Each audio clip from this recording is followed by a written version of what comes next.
बच्चे, आज के नन्हे मुन्ने बच्चे कल भविष्य के कर्णधार होंगे। सुनहरे भविष्य के लिए उन्हें अच्छे संस्कारों की ज़रूरत होती है। कहा जाता है बचपन हर गम से बेगाना होता है, इसीलिए कौन नहीं चाहेगा कि बचपन फिर लौट आए। पर समय एक बार गुजर जाता है तो फिर वापस नहीं लौटता।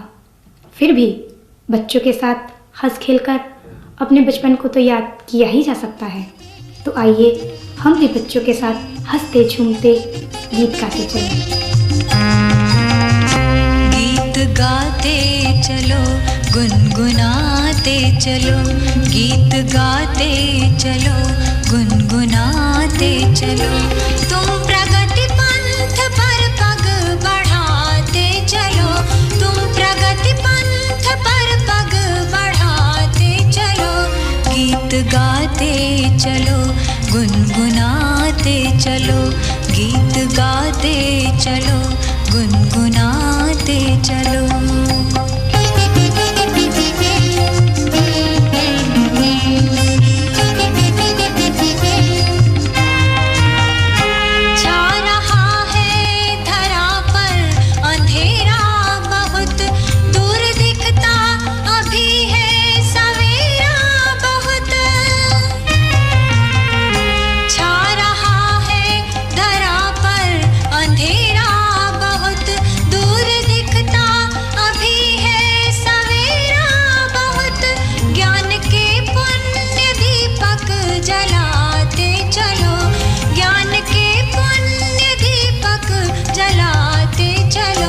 गीत गाते चलो, गुनगुनाते चलो, तुम प्रगति पंथ पर पग बढ़ाते चलो।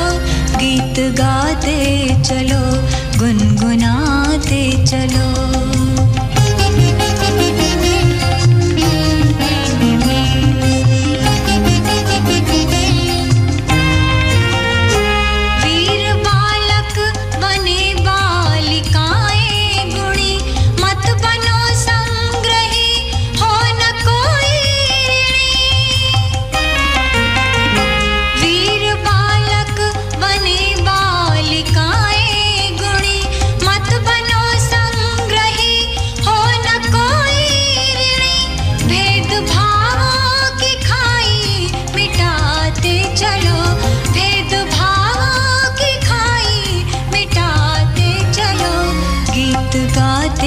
चलो, गुनगुनाते चलो, तुम प्रगति पंथ पर पग बढ़ाते चलो।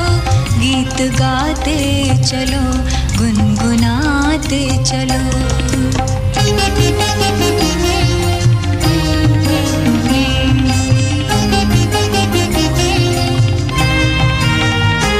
बैर करना किसी से बुरी बात है, क्रोध तो आत्मघाती महापाप है।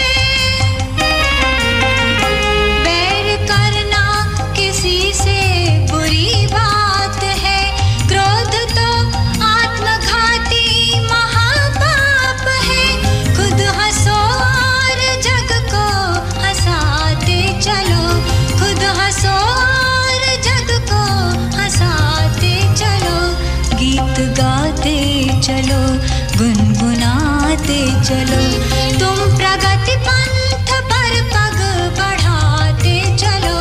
गीत गाते चलो, गुनगुनाते चलो।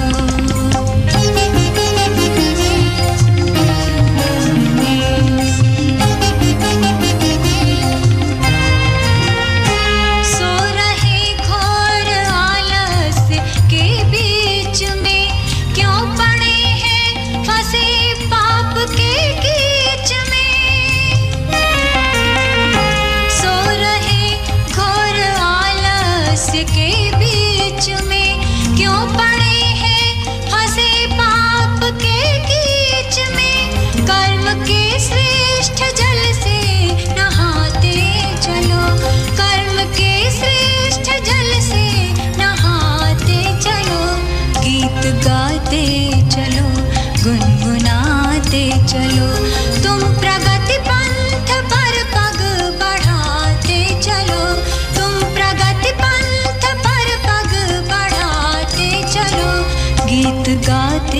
चलो, गुनगुनाते चलो, गीत गाते चलो, गुनगुनाते चलो, गीत गाते चलो, गुनगुनाते चलो। ये तो हुई बचपन की बातें। अब कुछ साधना की भी बातें हो जाएं। जीवन में साधना की अहम भूमिका है। किसी भी क्षेत्र में चरम सीमा तक पहुंचने के लिए लक्ष्य के अनुरूप स्वयं को साधना होता है। आज तक जो भी व्यक्ति महान बने हैं या समाज को कुछ विशेष दे गए हैं, वो सब साधना के बल पर ही हुआ है। प्रस्तुत है आचार्य श्री राम शर्मा जी के श्रीमुख से साधना के संदर्भ में उद्बोधन। ओम भूर्भुवः स्वः तत्सवितुर्वरेण्यं भर्गो देवस्य धीमहि धियो यो नः प्रचोदयात्। साधना, साधना किसकी साधना? भगवान की। भगवान की आप क्या क्या साधना करते हैं? भगवान तो बेचारा अपने आप अपने काम में लगा हुआ है, न उसको किसी की साधना सुनने की फुर्सत है, न देखने की फुर्सत है, न साधना की कोई ज़रूरत है। साधना जो हम करते हैं सिर्फ अपने लिए करते हैं। साधना का क्या अर्थ होता है? साधना का अर्थ होता है साध लेना, संभाल लेना, तपा लेना, गर्म कर लेना, शक्तिमान बना देना। ये सारे अर्थ साधना के होते हैं। मैं थोड़े से उदाहरण आपको बताना चाहता हूँ। उपजाऊ ज़मीन होती है, वो तो होती है, लेकिन जो ऊसर बनी हुई ज़मीनें होती हैं, बंजर ज़मीनें होती हैं, उनमें से थोड़ी सी ऊपर की तय उठा देते हैं और नई अच्छी वाली डाल देते हैं। खेती होती है, उसमें बड़े मज़े बगीचे लगते हैं। साफ करना पड़ता है। मालियों को देखा, कोई कोई माली ऐसा गजब करते हैं कि एक ही पेड़ में कलमें इस तरह की लगा देते हैं कि कई रंग के कई तरह के फूल आते हैं और कई तरह के फल आते हैं। लोग अचंभे में रह जाते हैं कि भाई ये कैसा हुआ। वो बेचारा मेहनत करता है, अपना दिमाग लड़ाता है, अपनी कोशिश करता है, दिन और रात देखभाल करता है। जो कोई एक कलम खराब हो जाती है फिर दूसरी लगा देता है। तो ये किसान का है। और आपने लोहा देखा है? कच्चा ज़मीन में से निकलता है तब देखा है? ज़मीन में से जब कोई लोहा निकलता है तो मिट्टी में लगा होता है। खालिश लोहा नहीं, खालिश लोहा नहीं होता है। उसको भट्टी में तपाया जाता है। भट्टी में तापने से उसके अंदर जो मिट्टी होती है वो जल जाती है। फिर इसके बाद में जो कच्चापन होता है दोबारा फिर गर्म करते हैं। दोबारा गर्म करते हैं तो वो औलाद बन जाता है, बंदूक बनाने के काम आता है, स्टेनलेस स्टील बन जाता है। ऐसे ऐसे बढ़िया किस्म का लोहा बन जाता है। जितनी ज़्यादा गर्मी देते जाते हैं उतना ही ज़्यादा वो लोहा ज़्यादा मजबूत और अच्छा, शानदार और टिकाऊ बनता जाता है। ये उसका है सोना। सोने की आपको ढली दें और आप ये कहें कि इसका जेवर बना लीजिए, आप बना सकते हैं? नहीं, इसको गर्म करना पड़ेगा। गर्म किए बिना इसको हम ढाल नहीं सकते। गर्म किए बिना तो हम ये भी नहीं बता सकते कि असली सोना है कि नकली सोना है। नकली लिया में, पीतल लिया में, कैसा भी है, ये सोना है, सोना खरीद लीजिए। हम कैसे खरीद लेंगे आपका? इसको 2 बार हमको ये करना पड़ेगा, कसौटी पर लगाना पड़ेगा, ये देखना पड़ेगा कि ये असली सोना है या नकली सोना है। तपाना पड़ेगा। तपाने के बाद में ये देखना पड़ेगा कि असली सोना है कि नकली सोना है। जब असली और नकली की जानकारी हो जाएगी तब सोना खरीदा जाएगा, तभी इसका जेवर बनेगा, तभी इसका स्टेनलेस स्टील बनेगी, तभी इसका फौलाद बनेगा, तभी बंदूकों के तोपों के काम आने वाला जो बहुत मजबूत लोहा होता है वो बनेगा। गर्मी नहीं देता तब कच्चा रखा है। गर्मी देने से इंसान भी है, इंसान अपने आप को गर्म करता है, अपने आप को तपाता है, अपने आप को फौलाद बनाता है। पानी की भाप बन जाती है तो आपने देखा है ना, पानी को जब गर्म करते हैं तो भाप बन जाती है। भाप रेलगाड़ी को घसीट ले जाती है। कितने डिब्बे उसमें होते हैं, इंजन को घसीट ले जाती है और डिब्बों को घसीट ले जाती है। कौन भरती जाती है? स्टीम। स्टीम क्या होती है? स्टीम वही होती है जो जब आप पानी गर्म करते हैं तो ऊपर निकलती रहती है। ये एक जगह स्टीम को कर लेते हैं तो ये हो जाता है। गर्म करने से रस भस्म बन जाती है। लोहे का टुकड़ा था, लोहा भस्म बन जाता है, मांडूर बन जाता है। और पारा का जब भस्म कर देते हैं तो फिर ऐसी शानदार दवा बन जाती है, मतलब कहते। और उसको नहीं करे तब नहीं करे तो रखा जाएगा। पारा फिर आप नहीं खा सकते, फिर आप पारा किसी काम नहीं लगा सकते। फिर पारे को आप 200 रुपया तोला नहीं बेच सकते। पारा तो चारा नहीं तोले लेते, तो कैसे हो जाएगा? इसको तपाना।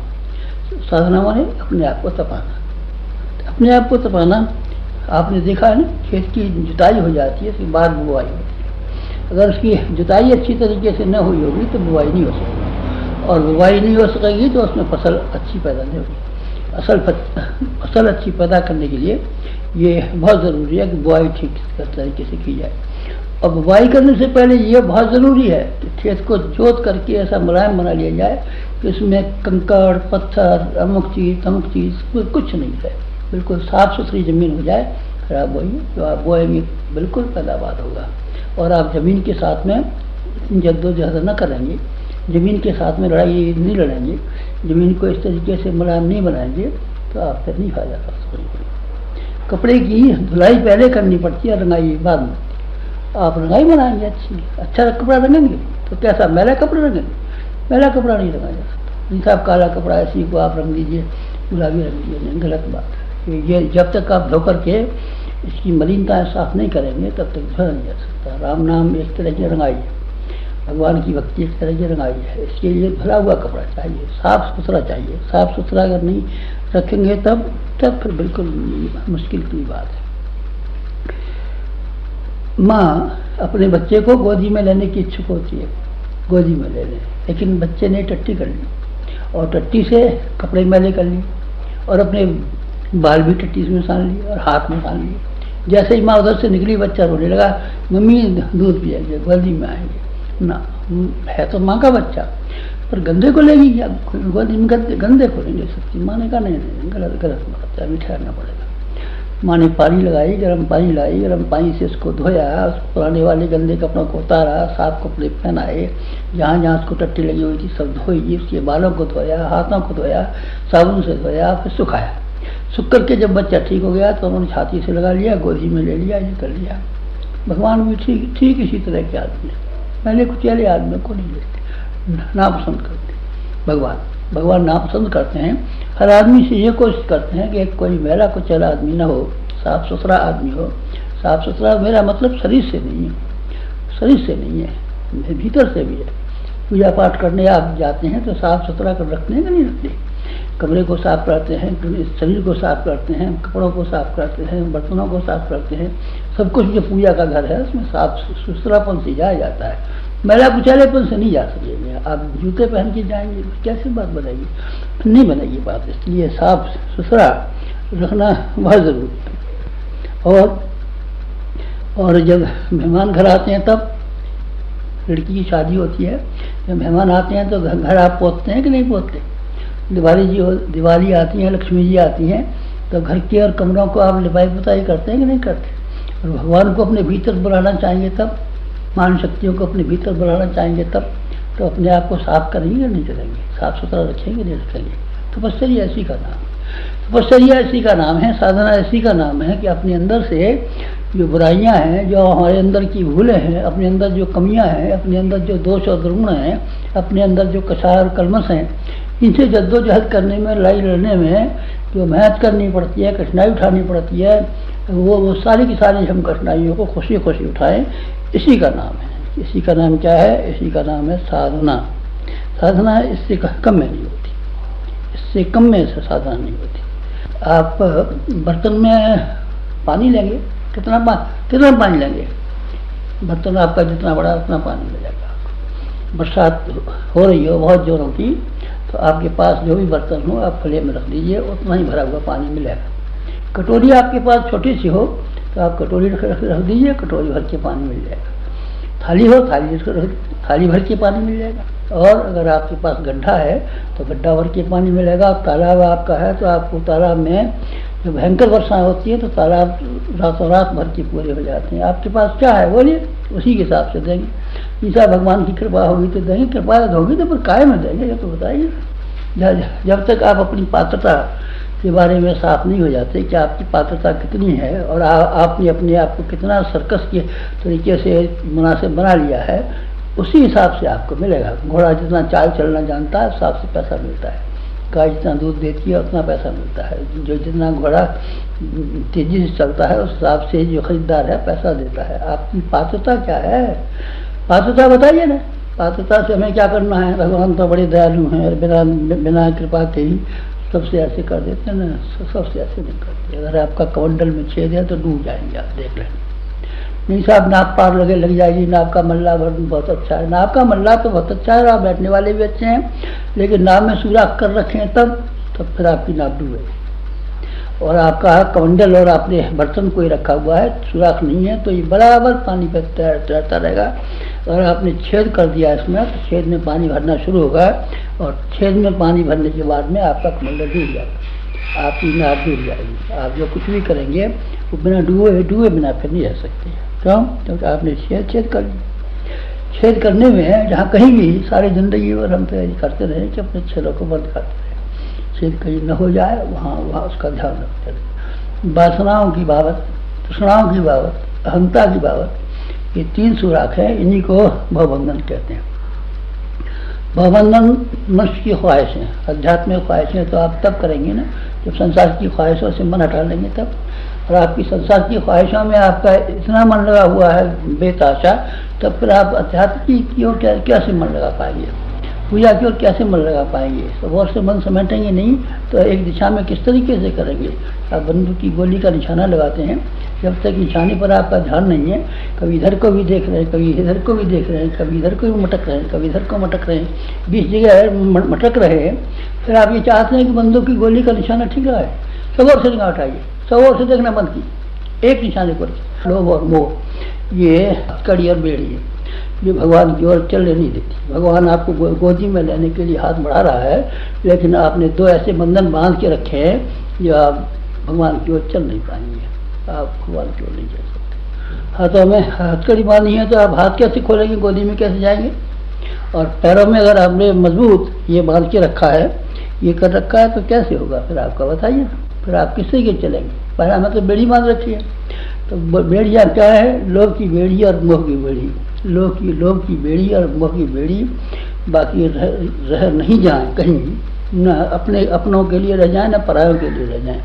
लोभ और मोह की के बंधनों को काटने के लिए ज़रूरत थी, इसके लिए अपने आप को मारना पड़ता है, अपने आप को ठीक करना पड़ता है, अपने मन को समझाना पड़ता है। अपना मन नहीं मानता तो इसकी पिटाई करनी पड़ती है। घोड़े को समझा करके चलाते हैं, नहीं मानता तो पिटाई करते हैं। बैल को पिटाई करते हैं, बैल जब हल में चलना स्वीकार नहीं करता तो उसकी पिटाई भी की जाती है। हमने अपने आप को पीटना भी सीखा है और अपने आप को ये भी किया है। हमने अपने आप को इतना पीटा, इतना धोया है कि धोकर के धुले हुए कपड़े की तरीके से भक्का हो गए।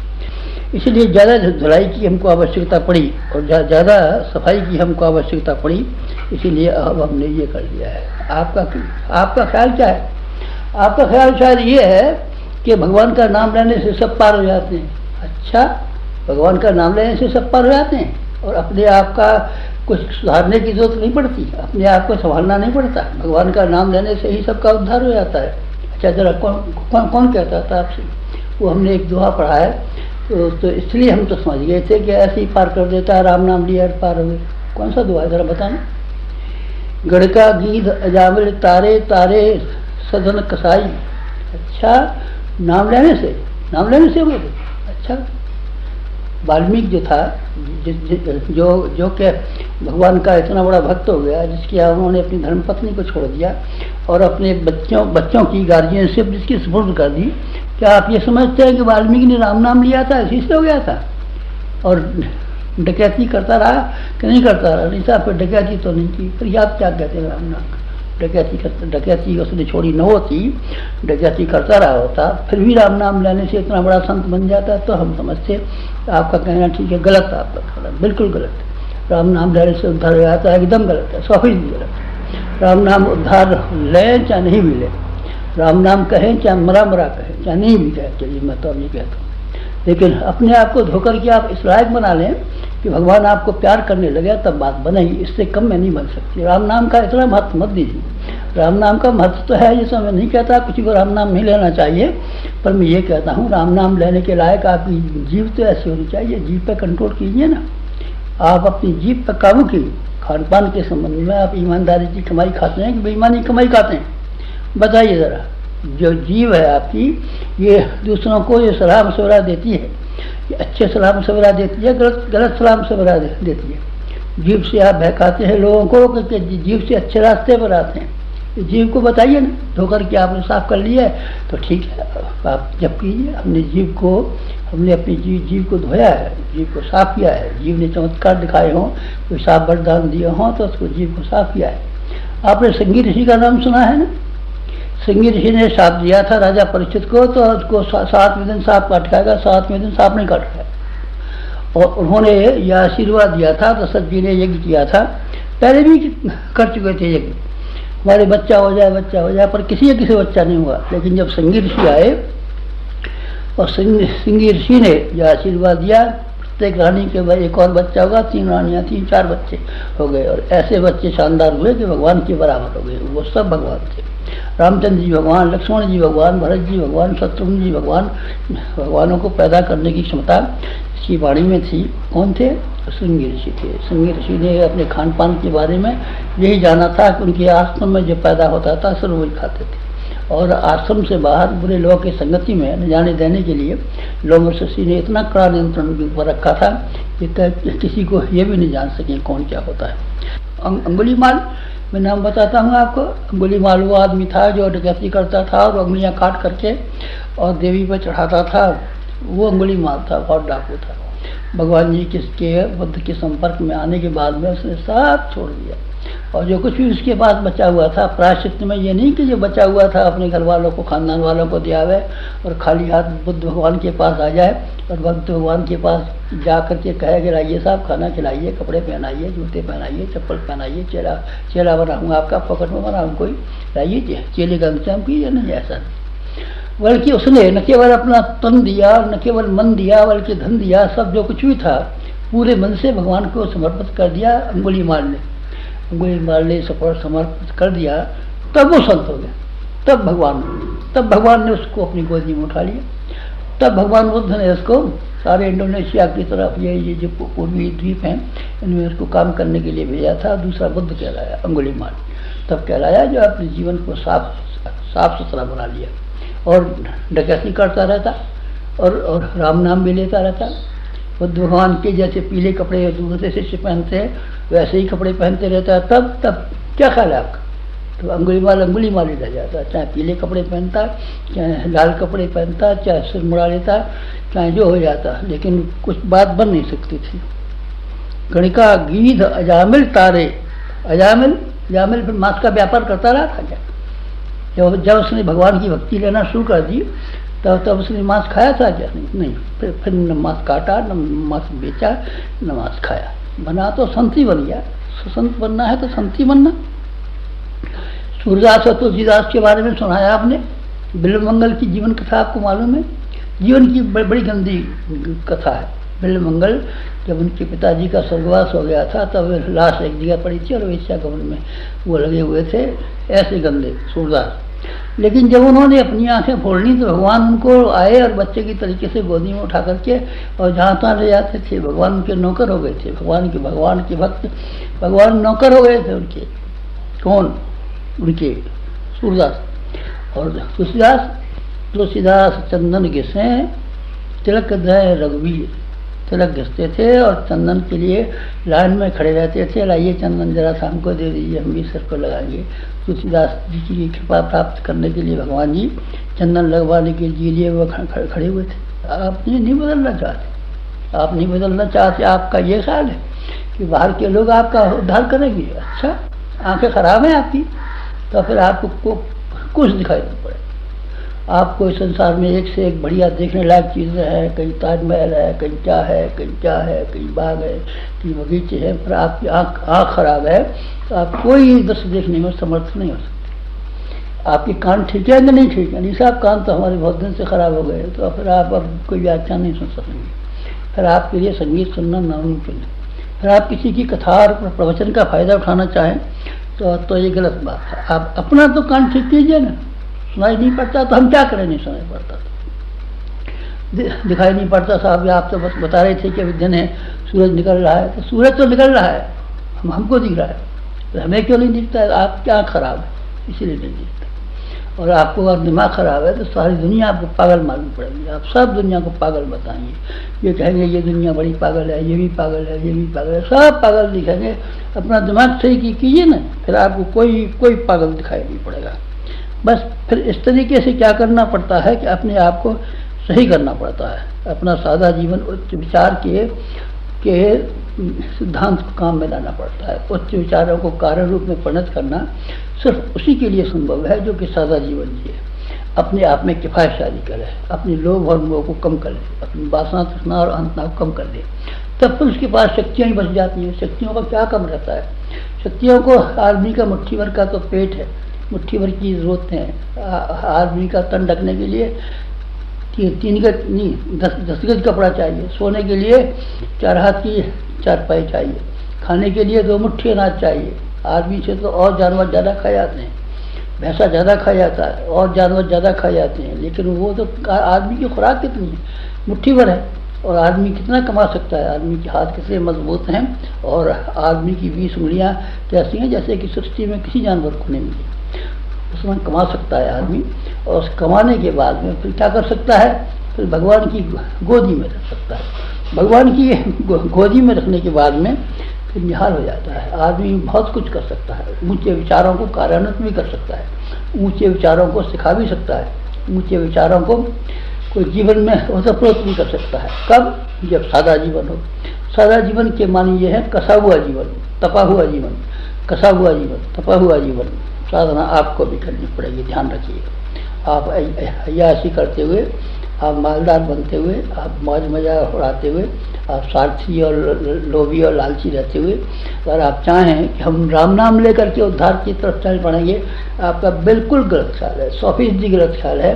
और 100% गलत ख्याल को बनाए रहेंगे तो आपको क्या मिलने वाला है? हमारे गुरु ने तो यही सिखाया और महापुरुषों के जीवन ने हमको यही सिखाया। जितने भी महापुरुष संसार में हुए हैं उन सबके जीवन हमने पढ़े और सबको देखा और सबने एक ही पाया कि उनमें से हर एक आदमी ने अपने आप को तपाया। आया गांधी हुए हों, आया बुद्ध हुए हों, अथवा दूसरे लोग हुए हों, तीसरे लोग हुए हों, इन सब ने अपने आप को तपाया और तपाने के बाद में इतना खरा और इतना सही बना लिया कि जहाँ भी गए वो काम करते हुए चले गए। तलवार पर धार रखनी पड़ती, धार अगर आप तलवार पर रखेंगे नहीं तो उसको मारेंगे, किसी के खोपड़े में तलवार मारेंगे, लग जाएगी जरा सी, खून वून भी निकल सकता है, पर आप सिर नहीं काट सकते। सिर काटने के लिए पत्थर पर घिसना पड़ता है, चाहे लोहे को घिसना घिसिए, चाहे मेहंदी को घिसिए, चाहे अपनी इंसानियत को घिसिए, चाहे अपने को घिसिए। घिसना और तपाना ये बहुत सख्त जरूरत है। साधना ऐसे कहते हैं।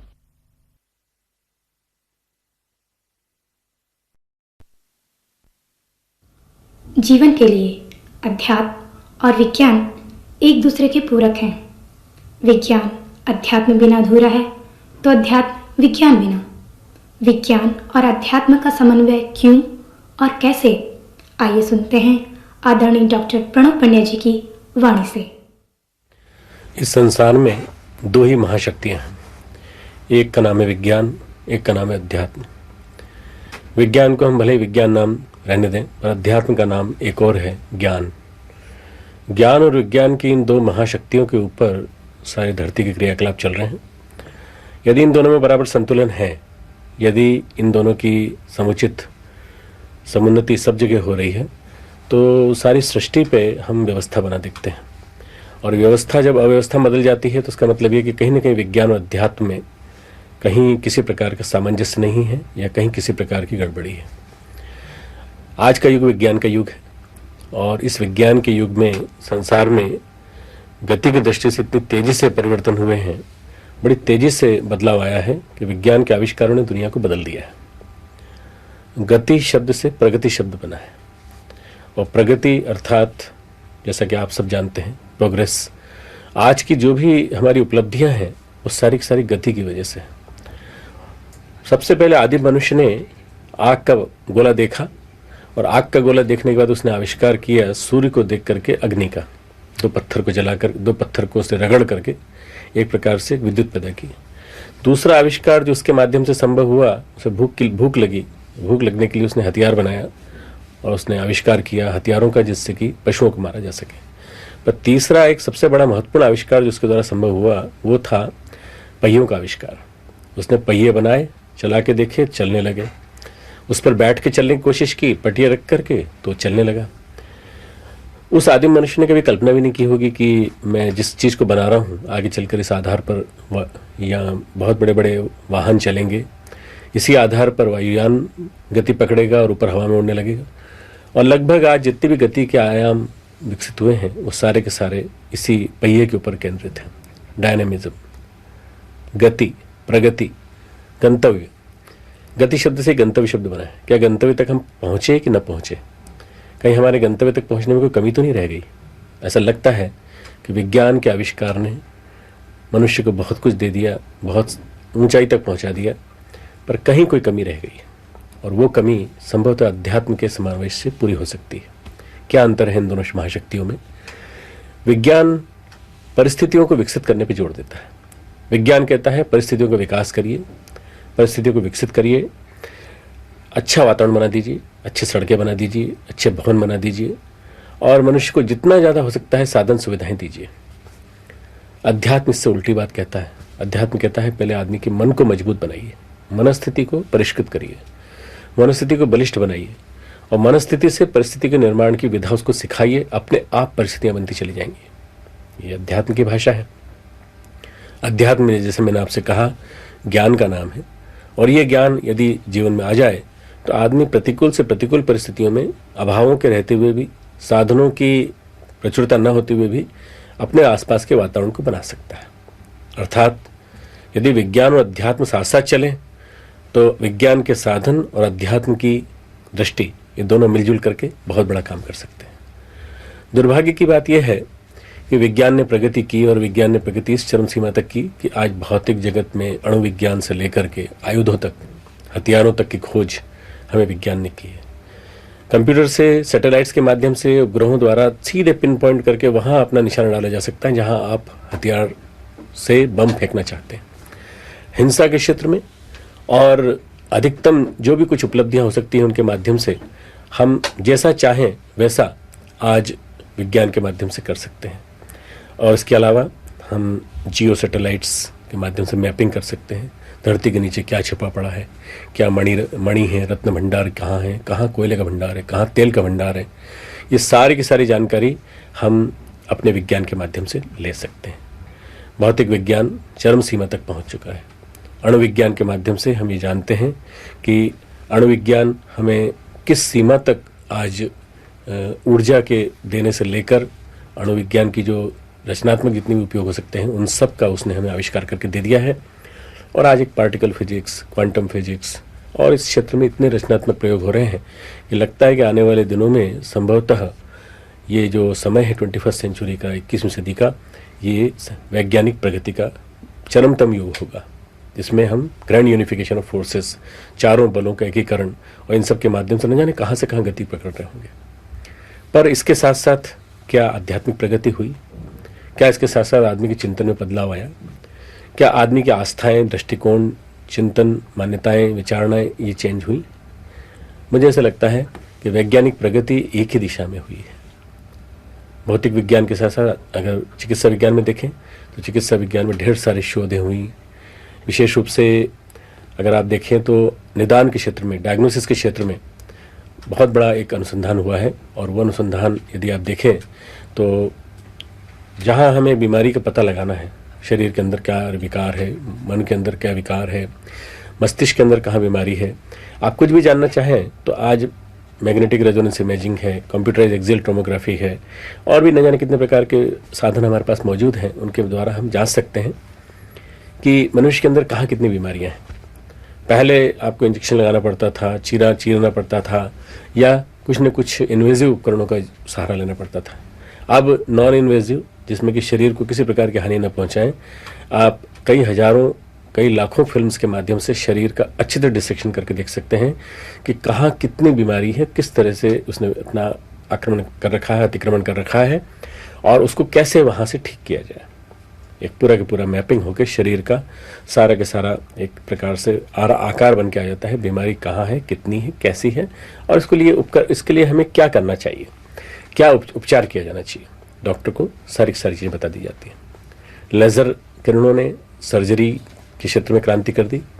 सर्जन ने अपने आप में एक क्रांति की कि बहुत सारी बीमारियों के पार्ट्स को, जो बीमारी जो जिन चीज़ों में हो जाती है उनको निकाल करके ठीक बाहर करना, ये सब करके दिखा दिया।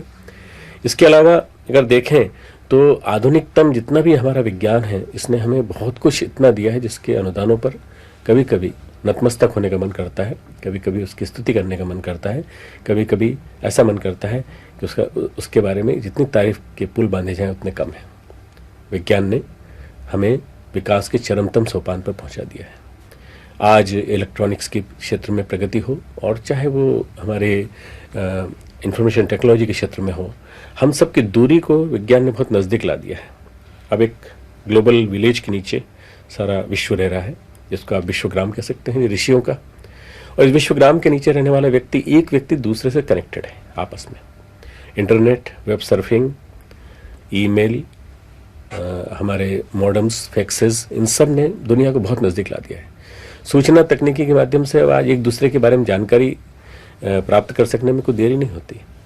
इस बार जो विश्व युद्ध की शुरुआत जिस तरह से हुई है, उसके शुभारंभ को, शुभ तो नहीं कह सकते, उसके आरंभ को सभी लोगों ने बड़े दुख के साथ अपनी टेलीविजन स्क्रीन पर देखा कि सूचना तकनीकी किस प्रकार आदमी के घर में पहुंच सकती है और किस प्रकार से कुछ दहशतबाज कैसे लोगों के दिमाग पर असर डाल सकते हैं। उसका एक प्रभाव हमने देखा कि किस तरह से सूचना तकनीकी की प्रगति आदमी के घर घर तक पहुंच चुकी है, हमारे टेलीविजन सेट्स तक पहुंच चुकी है, केबल टीवी तक पहुंच चुकी है। सैटेलाइट्स के माध्यम से जैसी चाहें वैसी सूचनाएं हम पहुंचा सकते हैं। सैटेलाइट्स के माध्यम से हम ध्वनि युद्ध भी चालू कर सकते हैं और भी न जाने क्या क्या किया जा सकता है। ये विज्ञान का वो वाला पक्ष है जिसको मैं आपको बताना चाहता हूँ। ये विध्वंसात्मक पक्ष है। विज्ञान को यदि हमें अंकुश में रखना है, नियंत्रण में रखना है, तो हमें बहुत बड़ा प्रयास करना पड़ेगा अध्यात्म को उसके समीप लाने का। एक सिक्के के दो पहलू होते हैं। एक तरफ लिखा होता है सिक्के का, यदि आप ये मान लें हेड, तो दूसरी तरफ टेल होता है। अगर हेड विज्ञान है तो टेल अध्यात्म है। ये एक ही सिक्के के दो पहलू हैं, देखने की दृष्टि अलग अलग है, किंतु वास्तव में इन दोनों को अलग अलग मान लिया गया कि जहाँ विज्ञान हो सकता है वहाँ अध्यात्म नहीं हो सकता है, और जहाँ अध्यात्म हो सकता है विज्ञान नहीं हो सकता। अध्यात्म क्या है? मनस्थिति को परिष्कृत करने की विधा। अध्यात्म क्या है? अध्यात्म है विज्ञान के निर्धारणों पर अंकुश लगाना, विवेक का निर्धारण और विवेक सम्मत प्रज्ञा के माध्यम से, ऋतंभरा प्रज्ञा के माध्यम से यह तय करना कि आपको क्या करना है, क्या नहीं करना। अध्यात्म ये बताता है अपनी मनस्थिति को संतुलित बनाते हुए हम किन साधनों का कहाँ उपयोग करें, हम अणु ऊर्जा का कहाँ रचनात्मक उपयोग करें, कहाँ ऊर्जा के क्षेत्र में उपयोग करें, और किस तरह से हम शांति प्रधान प्रयोजनों में उसका उपयोग करें। यह अध्यात्म का प्रयोग बताता है। और अध्यात्म क्या बताता है? अध्यात्म ये बताता है कि हमें मनुष्य मात्र के रोग शोकों को दूर करने के लिए औषधि खोजनी चाहिए, न कि यौन सुख को बढ़ाने वाली एक औषधि को खोजने के लिए विज्ञान को अरबों डॉलर खर्च कर देना चाहिए। ये विज्ञान के ऊपर अध्यात्म का अंकुश लग सकता है। अध्यात्म वस्तुतः वर्जना का नाम है, अध्यात्म मर्यादाओं का नाम है, अध्यात्म अंकुश का नाम है, अध्यात्म संवेदना का नाम है। अध्यात्म हमारे जीवन मूल्यों को ऊंचा उठाए रखने वाली विधा का नाम है। और यदि हम अध्यात्म को जिंदा रखते हैं तो हम विज्ञान को सही अर्थों में नियंत्रित कर सकते हैं। अनियंत्रित विज्ञान आज की विनाशकारी परिस्थितियों का जन्म दे रहा है, और नियंत्रित होता है यदि विज्ञान, तो इस प्रकार की परिस्थिति नहीं आती। अध्यात्म पिछड़ सकता है कभी कभी। अध्यात्म के साथ जुड़ी हुई मूढ़ मान्यताएं, अध्यात्म के साथ जुड़ी हुई इस प्रकार की परिस्थितियां जिनमें कि अध्यात्म कुरीतियों से, मूढ़ मान्यताओं से, प्रथा परंपराओं से, अंधविश्वासों से ग्रसित हो जाता है, वहाँ अध्यात्म अपनी बेड़ियां बांध लेता है अपने पैरों में, और वहाँ वो एक कर्मकांडात्मक हो जाता है, मात्र कर्मकांड तक सीमित होकर कर जाता है। अध्यात्म का परिष्कार जरूरी है। परिष्कृत अध्यात्म विज्ञान के समन्वय से ही हो सकता है। और इस अध्यात्म को परिष्कृत बनाने के लिए हम सबको मिलजुल करके प्रयास करना पड़ेगा कि हम तैयार हों और हम धर्म तंत्र को आज की विज्ञान की कसौटियों पर कसने के लिए तैयार रहें। विज्ञान की कसौटियों पर कैसे? जो भी कुछ विवेक सम्मत हो उसे हम माने, तर्क सम्मत हो उसे माने, तर्क तथ्य प्रमाण की भाषा माने, और तर्क तथ्य प्रमाण की भाषा विज्ञान की भाषा है। कई चीजें हम देख नहीं सकते, उदाहरण के लिए अनुभूति, उदाहरण के लिए परमात्मा के द्वारा दिया गया हमें जो एक शांति का अनुदान है वो हम देख नहीं सकते, वो अनुभूत की जा सकती है। जिस तरह से हवा को मैं अनुभव कर रहा हूँ वो मैं दिखा नहीं सकता, उसी तरह से श्रद्धा को मैं अनुभव कर सकता हूँ, दिखा नहीं सकता। आस्था को मैं अनुभव कर सकता हूँ, दिखा नहीं सकता। प्रेम को मैं अनुभव कर सकता हूँ, दिखा नहीं सकता। इसी तरह से जो अनुभव की जाने वाली चीज़ें हैं वहाँ अगर विज्ञान न पैठ करे तो कोई बात नहीं, क्योंकि वहाँ तक पहुँच भी नहीं सकता। जहाँ विज्ञान की सीमाएं समाप्त हो जाती है वहाँ तक तो हम चल सकते हैं। ये तो देखें कि विज्ञान के उपकरणों से हम अध्यात्म के निर्धारण को जीवन में उतारने वाले व्यक्ति के जीवन में परिवर्तन कैसे ला रहे हैं, किस प्रकार से आ रहे हैं, शरीर मन और अंतःकरण में किस तरह से बदलाव आ रहा है, इसको हम चेक करें। यदि हम इनके बारे में जानकारी ले सकें तो हमें एक विशुद्ध रूप से एक ऐसा स्वरूप मिलेगा जिसमें कि हम देख सकेंगे कि वास्तव में आध्यात्मिक मान्यताएं विज्ञान की कसौटी पर कैसी जा सकती हैं। इसका प्रयास हम लोगों ने किया है। हम प्रयास कर रहे हैं कि विज्ञान और अध्यात्म दोनों के समन्वयात्मक प्रतिपादनों को जन जन के सामने सब प्रस्तुत करें। इन दोनों के एक साथ न मिल पाने के कारण ही आज महाविनाश की घड़ी आई है। अध्यात्म धर्मांधता की ओर जब बढ़ता चला जाता है, अध्यात्म जब जिहादवाद की ओर बढ़ता चला जाता है, अध्यात्म जब इस प्रकार से लोगों को मूढ़ मान्यताओं की ओर घसीट ले जाता है, तो विज्ञान के आज के युग में ऐसा लगने लगता है कि यह अभिशप्त बनता चला जा रहा है। जब धर्मतंत्र की मान्यताएं ये कहती हैं कि आप एक विशिष्ट वेशभूषा में रहिए, विशिष्ट परिधान पहनिए और आप चाहे जीवन में भगवान को उतारें नीचे उतारें, बहिरंग में दिखाइए, इसका मतलब ये कि ये मूढ़ मान्यताओं से ग्रसित हो गया है।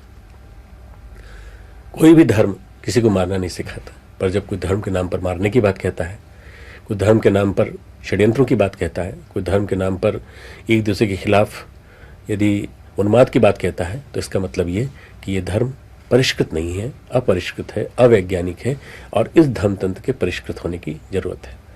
परिष्कृत धर्म और परिष्कृत विज्ञान, ये दोनों एक दूसरे के लिए बहुत ज़्यादा जरूरी है। जहाँ परिष्कृत धर्म होगा वहाँ परिष्कृत विज्ञान होगा और दोनों मिलकर के विज्ञान और अध्यात्म का समन्वय पैदा करेंगे और वहीं एक प्रकार से संतुलित समन्वित एक ऐसी रीति नीति पैदा होगी जहाँ पर कि जीवन को आगे बढ़ने के लिए एक ऐसा तंत्र मिले, एक ऐसी आधारशिला मिले जिसके माध्यम से हम आगे बढ़ सकते हैं। मैं जो भी आपके सामने कह रहा हूँ इसके पीछे प्रत्यक्ष प्रमाण है। हमारे विगत 400-500 सालों के इतिहास को आप देख लें तो 400-500 सालों के इतिहास में हमने अंधकार युग भी देखा, हमने पोपवाद को जन्म लेते देखा, हमने धर्म के नाम पर निरीह अत्याचार होते देखे, हमने ये देखा कि धर्म के नाम पर लोगों ने किस तरह से तेजी से दूसरों को अपने धर्म का बनाने की कोशिश की। और पिछले 100-150 सालों में विज्ञान के युग ने कितनी तेजी से लोगों के चिंतन को बदला है। कई लोग नास्तिक हो गए और कई लोग इस आधार पर कि विज्ञान प्रमाणित करता है आस्तिक भी होते चले गए। विज्ञान की जितनी भी खोजें हैं, जितने भी आविष्कार हैं, उन आविष्कारों ने लोगों की चिंतन की शैली को बदल दिया, जीवन शैली को बदल दिया। हमारी तेज चलने की जो प्रक्रिया थी इसने हमको 150 साल के पहले के समय से आज न जाने कहाँ से कहाँ तक पहुँचा दिया। यदि आज हम कुछ हैं और कुछ अपनी उपलब्धियों का गान कर पा रहे हैं तो उसके पीछे विज्ञान का बहुत बड़ा हाथ है। इसलिए विज्ञान की अभिशाप वाले पक्ष को एक तरफ रखकर यदि मैं अनुदान के पक्ष की बात करूं तो वो ज़्यादा अच्छा होगा। अनुदान अर्थात जो हमें वरदान मिले हैं और जो हमें उपलब्धियां मिली हैं विज्ञान के माध्यम से, यंत्रों की, कोई दूरी नाप लेने की, कई प्रकार की चीज़ों को देख लेने की। वेदों में हम देखते हैं तो सारा विज्ञान पाते हैं। उनकी गणना की विधि अलग हुआ करती थी, पर वे वेदों के माध्यम से गणित जो कर लेते थे, कंप्यूटर उतना तेज नहीं कर पाता जितना वैदिक गणित कर लेता है। निश्चित रूप से हम लोगों ने अपने उपकरणों के माध्यम से कुछ न कुछ प्रगति इतनी तीव्र दिशा में की है कि आज जो चीज़ मानव मस्तिष्क में स्मरण शक्ति से नहीं रखी जा सकती, जो बहुत सारी फाइलों में केंद्रित करके नहीं रखी जा सकती, वो एक कंप्यूटर में केंद्रित करके रखी जा सकती है। विज्ञान ने भी अपने आप को विकसित किया है, अपनी मान्यताओं को चेंज किया है, परिवर्तित किया है। अगर आप देखें तो एक बड़े हॉल में आ सकने वाला कंप्यूटर 1926 में पहली बार बना था। अब एक लैपटॉप और पाम टॉप आ गया है, हाथ में लेकर के चलिए, आप अपनी घड़ी के रूप में कंप्यूटर को यूज़ कर सकते हैं। ऐसी स्थिति आ गई। कुछ निश्चित रूप से विज्ञान ने अपनी पिछली मान्यताओं को नकारा और नई मान्यताओं को स्वीकार किया है। ये इसका एक बहुत बड़ा गुण है। इस विज्ञान के गुण को यदि हम उतार लें जीवन में तो अध्यात्म पर भी लागू कर सकते हैं। अध्यात्म को भी कुछ चीज़ों को नकारना पड़ेगा और कुछ चीज़ों को स्वीकार करना पड़ेगा। अध्यात्म अर्थात धर्मतंत्र यदि मूढ़ मान्यताओं को अस्वीकृत कर दे और परंपराओं की तुलना में विवेक को उचित स्थान देकर के स्वीकार करना चालू करे तो बहुत सारे कार्य संभव हो सकते हैं जो कि प्रगति के चरम आयाम तक हमें पहुंचा सकते हैं। आज की परिस्थितियां जैसी हैं मित्रों, उन परिस्थितियों में विज्ञान को और अध्यात्म को साथ साथ चलने की बहुत ज़्यादा आवश्यकता है। बहुत बड़ा दिखावा अध्यात्म के नाम पे हो रहा है। लोग मंदिर जाते हैं, संख्या बढ़ी है मंदिर जाने वालों की। आप जैसे कई लोगों की संख्या बढ़ी है जो प्रवचन सुनते हैं टेलीविज़न पर। टेलीविज़न के माध्यम से वो विष भी परोसा जा रहा है जिसके माध्यम से लोगों तक पहुंचता है, और एंटरटेनमेंट के नाम पर, मनोरंजन के नाम पर दूषित जो मानसिक रूप से विकृत कर देने वाला वो मनोरंजन भी आ रहा है, परंतु एक भक्ति का माध्यम बढ़ा देने वाला, भक्ति को बढ़ा देने वाला, आदमी के चिंतन को एक दिशा देने वाला चिंतन भी पहुंच रहा है। ये धर्म तंत्र, अध्यात्म तंत्र की विज्ञान के साथ मिली हुई जो एक प्रकार से इनकी मिली भगत हुई है, उससे जो विकास हुआ है वो ये हुआ है। परंतु प्रच्छन्न नास्तिकता बड़ी है। दिखने वाली आस्तिकता तो बड़ी है, पर प्रच्छन्न नास्तिकता बड़ी है। वस्तुतः वो नास्तिकता है जिसमें व्यक्ति ये मानता है कि हम भगवान के पास गए और हमने जो कुछ भी मांगा वो हमें मिल गया। और इस नास्तिकता के कारण मंदिरों में जाने वालों की संख्या तो बड़ी है, प्रवचनों को सुनने वाली संख्या बड़ी है, पर अपने आंतरंग के अनुशासन को जीवन में मानने वालों की संख्या नहीं बढ़ी। और मैं यही वजह पाता हूँ, एक मूल कारण यही पाता हूँ कि इसी वजह से आज परिस्थितियाँ विषम हुई हैं और गड़बड़ाई हैं। यदि हमें सही अर्थों में अध्यात्म को स्थापित करना है तो अध्यात्म की परिभाषा हमें करनी पड़ेगी। अध्यात्म जीवन जीने की कला का नाम है। अध्यात्म अपने अंतरंग को परिष्कृत करने की विधा का नाम है। अध्यात्म मनस्थिति को परिष्कृत करके मनस्थिति के माध्यम से परिस्थिति को सुविकसित करने की कला का नाम है।